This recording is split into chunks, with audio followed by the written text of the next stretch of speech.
Hi, this is Robert Clinky-Beard with the Commercial Landscaper Podcast. Really excited to spend the next 30 minutes with you and really find out what ways in which we can improve your business. If you go away with 1-2 improvements to your business on a weekly basis, that makes significant progress over the year. We really hope you enjoy the shows. I encourage you to like and share with your friends, your network, your family members. Based on my book, The Ironman Mindset for Entrepreneurs, I want to pull out some type of content, some type of nugget every single week, meeting a guest, and that helps you develop your business and become more profitable. So check out the Wilson 360 website, look at some of the coaching programs, look at some of the training courses, click on those links, figure out how can we help you. We have now 14 people on the team that can come and help your business. So cheers everyone, have an awesome day. Hi, this is Robert Clinky-Beard with the Commercial Landscaper Podcast. Really excited today to be joined by Sean Eddy. Sean, welcome to the show today. Yes, thanks for having me, Robert. I appreciate you fitting this in. So for our audience, tell us a little bit about you, about Sean, and your background in the industry. Yeah, so Robert, my entry into the industry was with Aspire a few years back, end of 2023, 2022, getting those years mixed up, but was with Aspire for a couple of years. I've been in sales for the last decade plus. I've worked in various industries, whether it's software, products, things like that. And, it was always focused on, making as much money as I could. And to this day, that's important to me, but not until I joined the team at Aspire where, I really started feeling an attachment to the product solution in the industry to which we served, where we actually seen a tangible effect and positively on businesses and the industry as a whole. So after my time with Aspire, I had a couple of relationships. I worked with a guy in Long Island landscaping company and helped him really get the most out of Aspire. Since I was the one that brought it to his company, he reached out and said, "Hey, can you help me get this thing going?" So we did that for a little under a year. Really got the system implemented and utilized there, and then I joined SaaS over here with Top Green, and that was through Corey Beidler and Brian Moore's connections from Aspire. And when they showed me the product, it was something. These are conversations that we had quite frequently. While I was with Aspire, is how granular do we want to get to be able to understand where the opportunities for improvement really exist? And my gut initially told me what Top Green is doing is going to get those insights and be able to really focus on becoming lean in the landscape industry. So let's dive into that a little bit more. Just to explain that, just in terms of what the product is, and then we can dive into that a little bit further. Yeah. So when we look at the industry as a whole, through my time at Aspire and now these first 10 months here with Top Green, we see that there's a lot of variation between a few key metrics across the industry. And there's been consulting firms in the industry that have helped create Gantt charts and plan out the maintenance component of the industry's elite, right? So how do we know how long things should take us, outside of a bid, how long it's actually taking us? In the past, without sending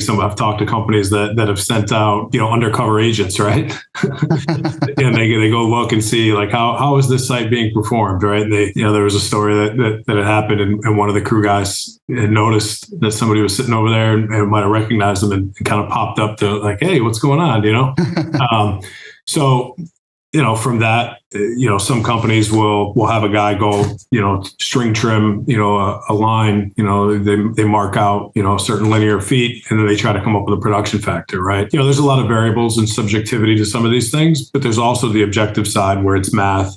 So what we want to do is we want to take, we want to take the crew makeup, the equipment available, the work that needs to be done on a site. And in our minds, it's very mathematical. So, with the technology that's out there these days and through the usage of smart vests, we can capture actual site performance and compare it to what we have planned. I suppose when I start thinking about it, a lot of the production rates, benchmarking, I suppose even that gut feeling has been around for years, and that may have influenced how whatever system you're using was built. Mm-hmm. Or when you're building times for jobs. And I don't think a great deal of has changed, even though technology has probably improved in terms of types of machinery. There's a lot of advancement there. Reliability is probably improved as well. So I like where you're going with the whole, producing some real data which you can make decisions. Yeah. And we talked about it the other day, right? With the company you exited with, you had some things in place, right, to understand, kind of what your production rate should be, and an idea of a plan, a flow chart. And a lot of companies do that, right? But it's not. We talk to one company, maybe it's a requirement that is met half the time. Other companies, it's not required. Some account managers will create a flow map, or for the crews. When we talk about continuous improvement, a lot of that comes down to having a standard to be benchmarked at. And that's not necessarily always going to be, there's in different areas of the country, the size of the organization, there's some factors that go into it. But for the most part, if I'm going to grab a string trimmer, an edge, or a 60-inch mower and go mow, there should be a standard expectation in terms of, how many square feet I can cover, or what linear feet I can cover with those pieces of equipment. And within the organization, now we can benchmark our teams, right? So we know the high performers with Top Green and the Smart Vest. We know kind of where we can leverage our top performers, because they exist. And this isn't a knock on any crew members or anything like that, but there's some that outperform others. I mean, we see it across sports. There's the elite of the elite, right? And then there's the guys that have great careers. They hit average, and in baseball or whatever the case may be. And there's others that are not. And it's just a fact of life. And it's not against anybody in particular. But we think through data analytics, and we've seen it with sabermetrics in baseball, right? And they're using a lot of advanced analytics to where we believe we can elevate, right, certain folks by giving them insights into what they may be doing wrong, which they don't know now, right? I suppose there's a couple of things I think about. We'll take the first part. You've got the resource allocation. My mind quickly goes to machinery. I always remember that, back at my day in ILM, every truck, every crew wanted their own ride-on mower. Yeah. So suddenly every truck going out, the yard had a mower on it. So, obviously more expensive capital purchases, probably more fuel being used to and from the job because of the heavier weight. But when we actually dove down into that scenario, we found that machines were only being used for 2 or 3 hours in the day. We were able to sort of maybe rethink that allocation piece, and suddenly we were, for the next couple of years, we didn't need to buy any more ride-on mowers. So that's just one example, but I'm assuming from your vests, that's one of the examples you can look at in terms of really truly identifying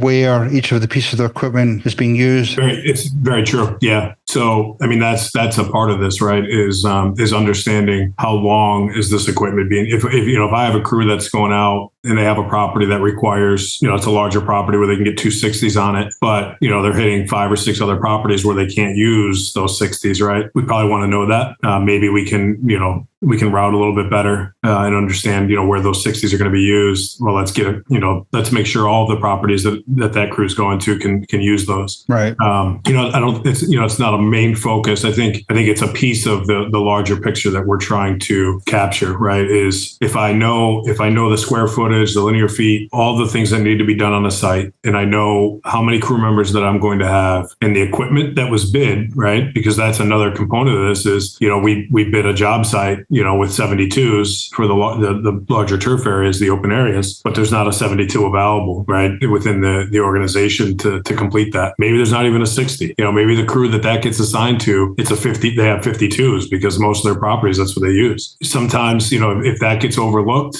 and it gets performed for 6 months, 8 months, and you're like, man, these hours, just what happened here, right? Did we bid it wrong? And it's so common. Like, was it bid incorrectly, or is it just being performed poorly? Well, maybe it was bid correctly with certain equipment, but that equipment's not available, and the guys are performing it right very well. But a 52 is not going to cover the same that 72 is. How about in terms of just the manpower, the flow around the job site? I've obviously many times caught my guys. They maybe they park the truck in the wrong place, and they're conveniently using where the truck's parked to just take a break and walk back and forward. Yeah. for anything they've forgotten, just that flow around sites must be a piece in which you can identify pretty quickly on the inefficiency of how they manage a site, especially I think like a large HOA, for example, that takes a lot of careful planning.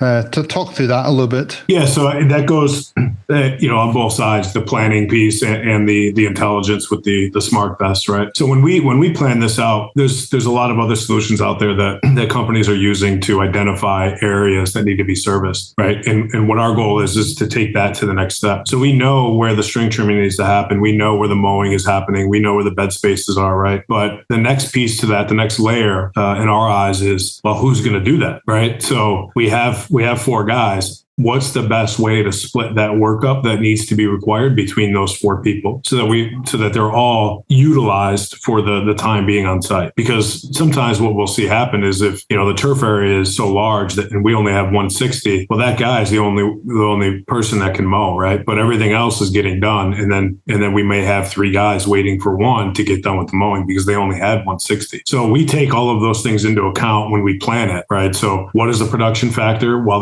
we're producing this service, and then what is the transition time, right, expected from me going from this area of hard trimming to this area, right? So that's a transition, and we consider that dead walking because there's no production really happening, but we need to capture that time. And again, there should be a standard on that. To your point, now with the Intel and the Smart Vest, if we know that for string trimming with the walking and everything, right? I have a couple screen grabs, but if we know that we have 4 hours to get that done with the dead walking, and we're getting it done in 5.5, and we look at it and the production looks good, but we see a lot of movement up and down the roads, where there's not service happening.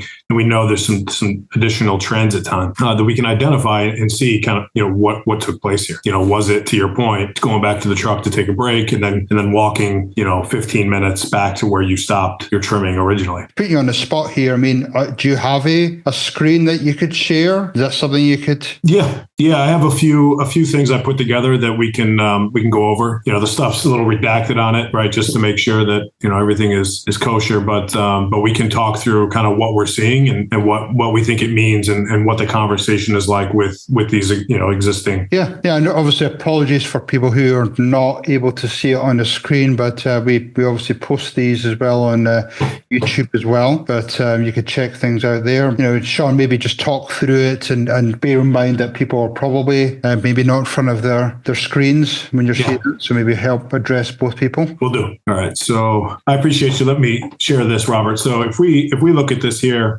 this is a plan within the Top Green Planning Solution, Crew Planner. So what we see across the top of the screen here is what is expected to happen on this site in terms of the crew time, total crew hours, the dead walking that I mentioned, right? So this is that transition time between one service area to the next. And then what is the production ratio of the crew on this site? So this is taking into account, we have four crew members out here. The Gantt isn't showing the Gantt's down here in the timeline, but what it'll show is, these guys are all finishing the work pretty close to one another. And that's how we got our production ratio so high here. So that's a key, metric. And with the crew planner, you're able to kind of sandbox it, right? And see, here's the timeline with one piece of equipment per service. And then if we add, a string trimmer, how does that split the work between 2 or 3 guys, right? If we want to add 2 string trimmers, how do we balance this so that everybody's really going to wrap up their work at the same time and there shouldn't be any downtime?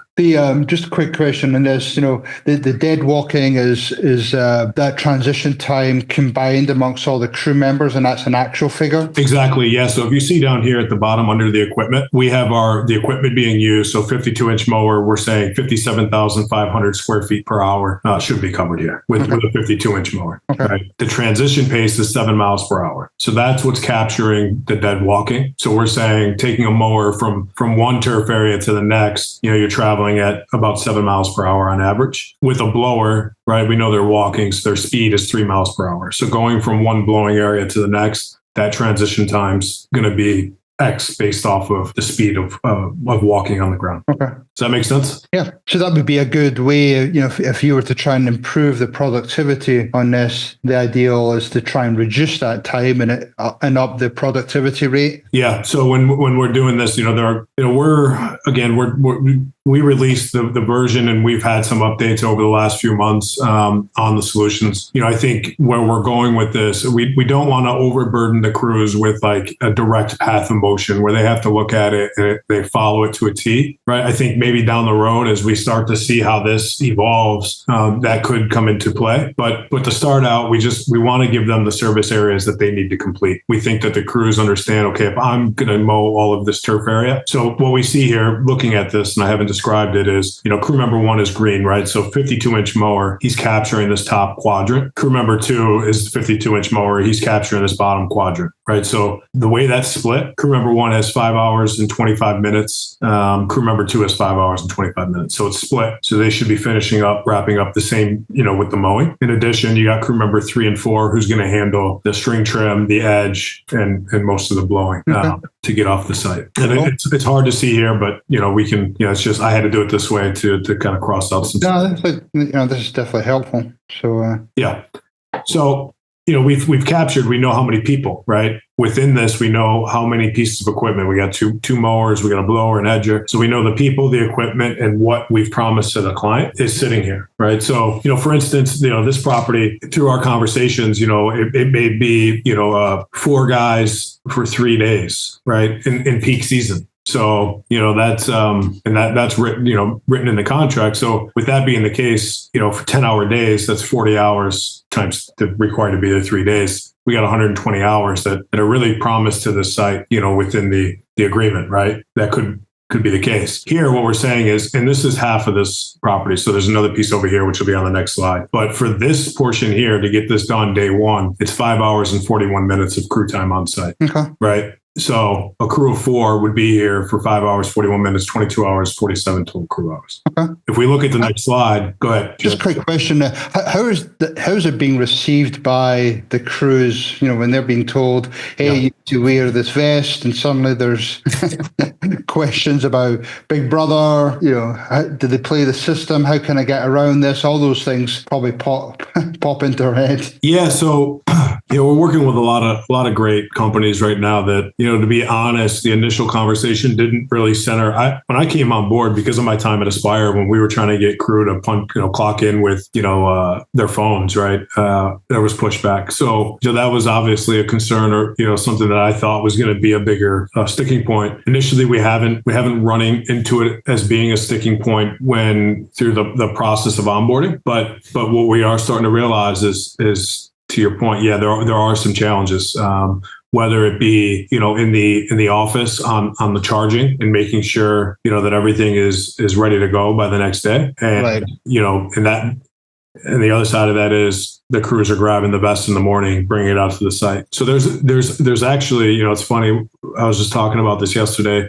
There's a wide range of challenges. It's almost like not one challenge is the same across all of our current client base, right? One is having charging issues, one is having wearing issues, right? Where it's kind of fluctuating. And what that, obviously what that does is when we start talking about the intel piece, if I'm under the assumption that there's only 3 guys here, but there's really a 4th, he just didn't have his vest, right? And they were there for 6 hours. I'm saying, okay, we had 18 hours on site, but in reality, we had 24, right? But, outside of that, I mean, when we've captured the data that we've needed to capture, we're seeing tremendous upside and opportunity to improve site operations. Because a lot of times, and correct me if I'm wrong, Robert, when you bid the work, right? So you're using production factors and you're doing these things and you give it to the crew and they go out and they get it done. Do they typically come close to the hours? I mean, what it always seems to work out that they seem to match pretty close to the hours or grow over. Yeah. Because they're either playing the system, they're sitting in the trucks.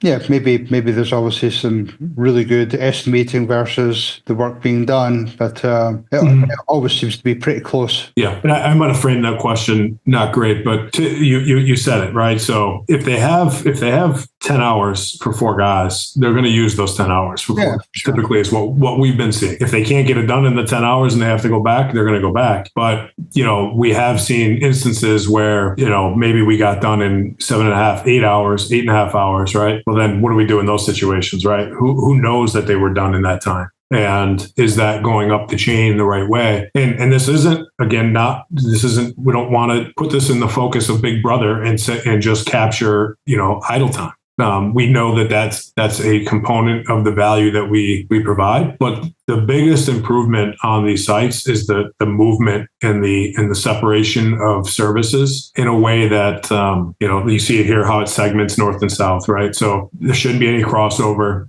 On some of the intel we're getting back, we'll see crossover, right? And sometimes it's a good amount, mowing of the same areas. Maybe one in the morning and the other in the afternoon by another guy. So that's where we see the most of it. But to your point, we do see there's areas where we can improve getting these guys off site. So what we're looking at here is this is day 2. It's 2 hours and 23 minutes, right? So this is the same property. It's just one half and the second half. So if we look at 2 hours, 23 minutes and 5 hours, that's 8 hours of site time for 4 guys. And this property should be serviced from mow, trim, blow, and edge. And what we're seeing here, if we go down, this is the actual crew intel data that's coming back, right? So this is the one half of the site. And the reason why I wanted to share this one here is because it confirms what we're saying, right? So if we look at the two guys that had mowed on this side of the road here, this site, I can see it's 6 hours and 41 minutes for crew member 1 and 4 hours and 14 minutes for crew member 2, right? So that's about 10 hours. What is that? 10 hours 56 minutes or so of mowing on this side of the road. And if we go back and we look at our plan and we add up the mowing, we got 10 hours 51 plus 28 minutes of that dead walking, that in between time. So that's 11 hours and 19 minutes, right? So we're off by 20 minutes, and that's our production rate in the plan and the actual on the site. So we've been able to verify and say, okay, our production rate that either the client's providing or that we're using as an industry standard is pretty close. So if that's the case, we want to make sure we're following it to a T. How do you then take the next step? How involved do you get in terms of either,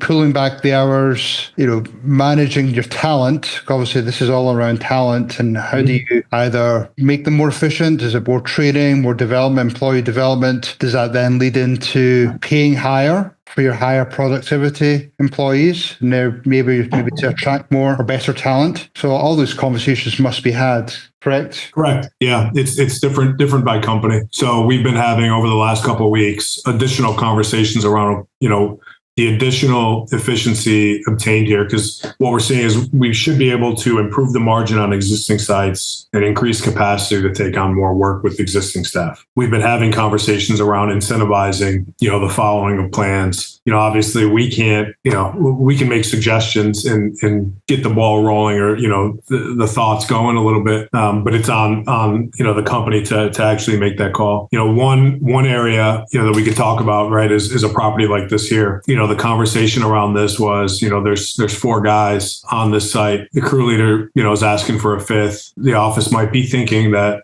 well, I don't know. I think we could maybe just, keep 3, right? Maybe we should take a guy off of the site.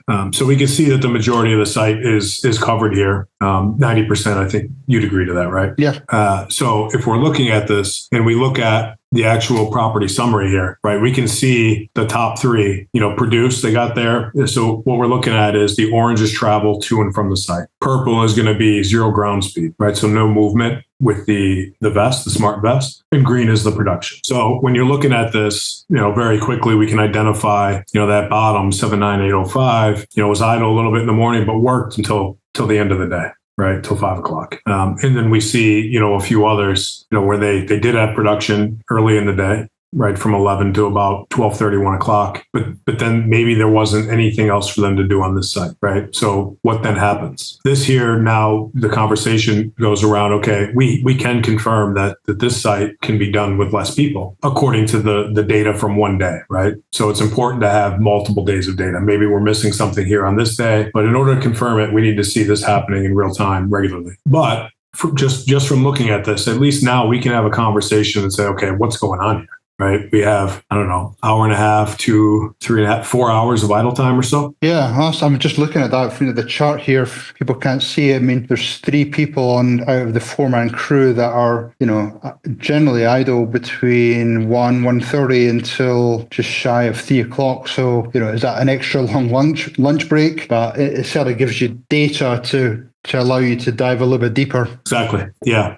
So what you see, usually that orange in the middle there is going to be the lunch or dinner at this point. This is 3:00. You got a little bit of orange up there. I think, that was maybe, I don't know, gas run or something. So it's giving this data. So this is where we're at today. I don't have any screen grabs of where we see this going right now. So we're in the midst of creating KPI dashboards that will give this information in a way that as an account manager, production manager, somebody in the branch manager, you look at it, it's like a stoplight, red, yellow, green. So you can very quickly identify the areas that you need to focus on. Because let's face it, these guys are busy, whether they're in the office, in the field, we understand that. So it needs to be something to pinpoint what to look at first, the highest priority. Those spaghetti dashboards, like what we see, like the path and movement and all that, that's going to be more back end, right? Not front end, right. Where when you actually need to dive in, now you can go see kind of what's happening. But from the front aspect, we want to give you kind of metrics around finances, efficiency, and quality, right? So if we know that there's 600,000 square feet of turf, and based on the vest coverage, you covered 500,000 square feet of turf, what percentage of turf was actually covered on that property? So you can identify properties. If you get a call from property manager and they say, hey, I don't know what's going on, but it's not full service, right? Whatever the case may be, you're going to know that. You're going to be able to go in and look at the property and see like, well, we've been covering about 500,000 square feet of turf and they got 6. I guess we should have expected this call, right? Where do you see this going?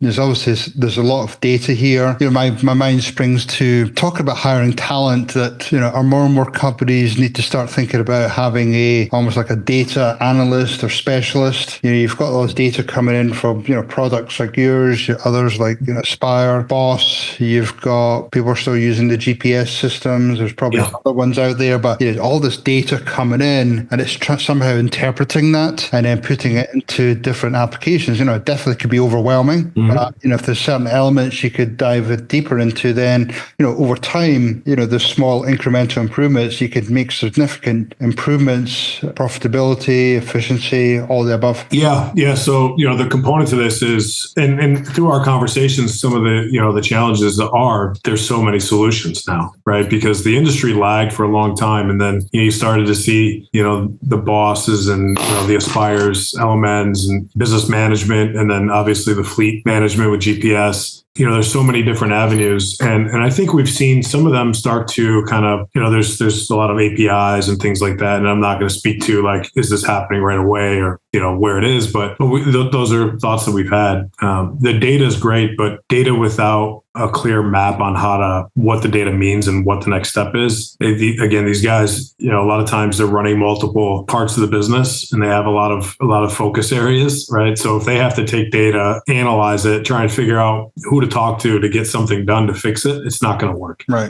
So I think that the roadmap for us obviously includes AI, right? So prompting, hey, what's going on this property? Well, we see, and this is, chatting with AI about a property based off of the analytics and data that we're getting back, right? So we can very quickly diagnose, where the challenge is. It's obviously not going to tell you why, right? It'll tell you maybe the ground speed's a little bit slower than everybody else. It might tell you that there's a lot of travel back to the truck, right? Because we're going to know, but you can chat with it and see, like, how do I improve it? These are the suggestions, right? From similar scenarios, companies, would have a 3-man crew on this with these types of equipment. Maybe there's a big open, there's an open area of 2 acres. Have you thought about autonomous? So AI will be a component of that, and it's generative AI, right? So as you're doing things and you're building the profile around how your company's performing, right, it's going to be able to give you the best. And this is more coming from me, but the system should know human capital that you have as an organization that are crew members. It will also know the equipment, right, that you're going to have available to your crew members. And we know all of the properties that you have, right, that need to be serviced. So with those 3 things, we should be able to understand capacity for people, equipment, based on what you have and provide insights. And I mentioned this to you the other day. It's crazy to think, but provide an insight of if you take on another 100,000 acres, you're going to need 2 guys, right? Based off of what you have available today. You're going to need to think about, a 60-inch or 72-inch mower purchase, right? Whatever the case may be. But these are the things that, it's going to be able to help identify. Yeah, and that's cool, especially when it comes to budgeting season and people are projecting, hey, what's my growth for next year? What does it look like? What's the manpower? What's the capital purchases I need to make? So having that available data to help that decision making is super cool. Hey, Sean, I know we're wrapping up with time here. What's the best way for sort of people to reach out to you just to learn more about the product, about your company? Yeah, so you can find information on Top Green to kind of go through and do some initial research for yourselves at topgreen.ai. In addition, LinkedIn, we have a YouTube, we have some videos coming up shortly. I mean, you're going to be able to find us at the Wilson 360 event. We'll be at Elevate, sponsor for you guys, and then we'll be at Elevate and the Lawn and Landscape Tech Conference. So we're really getting out, making the presence known.